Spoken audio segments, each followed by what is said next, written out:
தலைய வாரும் போதோ இல்ல தலைய சொரியும் போதோ வெள்ளை கலர் துகள்கள் ஐப்ரோஸ்லயோ தோள்லயோ இல்ல போட்டிருக்கிற துணிமணிலயோ விழுந்துச்சுன்னு சொன்னா டாண்ட்ரஃப்ங்கிற பொடுகு வந்திருக்குன்னு அர்த்தம். இந்த டாண்ட்ரஃப் சில சமயம் தலையில கட்டியையும் உருவாக்கும். டாண்ட்ரஃப்ல தலைய தொடர்ந்து சொரிஞ்சா ஸ்கேல்ப் சிவந்து போறதுக்கும் நிறைய வாய்ப்பு இருக்கு. சோ இந்த டாண்ட்ரஃப் ஏன் வருது? அழுத்தத்தால, சரியற்ற ஷாம்பூ, எக்ஸ்ட்ரீம் கோல்ட், ஹாட் வெதர்ல அண்ட் சோர்வால. இது எல்லாமே டாண்ட்ரஃப் வரதுக்கு வழிவகுக்கும். தலையிலையும் தலை முடியிலையும் செயற்கையான ப்ராடக்ட்ஸை யூஸ் பண்றதுனாலையும் இந்த மாதிரி டாண்ட்ரஃப் வரலாம். தலையிட டாண்ட்ரஃப் அதிகரிக்கிறதுக்கு காரணம் ஒழுக்கமில்லாத உணவு, மலச்சிக்கல் ஏற்படுறது, உடல்நலக் குறைவு, தொற்று நோயால சக்தியை இழக்கிறது. ஆனா கவலைப்பட தேவையில்லை.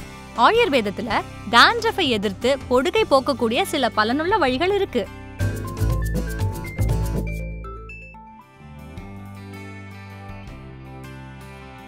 முதல்ல ஒரு ஃப்ரையிங் பேன்ல 4 டேபிள் ஸ்பூன் தேங்காய் எண்ணெயை ஊத்திக்கணும்.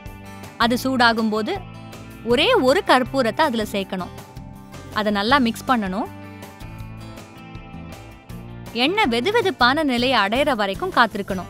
இந்த எண்ணெயால தலைய மசாஜ் பண்ணி ராத்திரி முழுக்க அப்படியே விட்டுடணும். 2 டேபிள் ஸ்பூன் ஃபெனுக்ரீக் சீட்ஸை எடுத்துக்கணும். அதாவது வெந்தயத்தை எடுத்துக்கணும். அதை ராத்திரி முழுக்க தண்ணியில ஊற வைக்கணும். அதை ஃபில்டர் மூலமா வடிகட்டி வெந்தய விதையை எடுத்துக்கணும். ஊறின விதைய நல்லா அரைச்சு ஒரு பேஸ்ட் ஆக்கிக்கிட்டு இந்த பேஸ்ட்டை தலையில நல்லா மசாஜ் பண்ணி விட்டு சீக்காய் மூலமாவோ இல்ல புங்கங்கொட்டையாலேயோ தலைய வாஷ் பண்ணணும். 2 முட்டையிலிருந்து வெள்ளைக்கருவை எடுத்துக்கோங்க. அதுல 4 டேபிள் ஸ்பூன் எலுமிச்சை சாறை சேர்த்துக்கோங்க. நல்லா மிக்ஸ் பண்ணுங்க. இந்த மிக்ஸை தலையில அப்ளை பண்ணி நல்லா அரை மணி நேரம் மசாஜ் பண்ணுங்க. கை நிறைய மர்கோசா லீவ்ஸ் எடுத்துக்கோங்க. அதாவது வேம்பு இலை.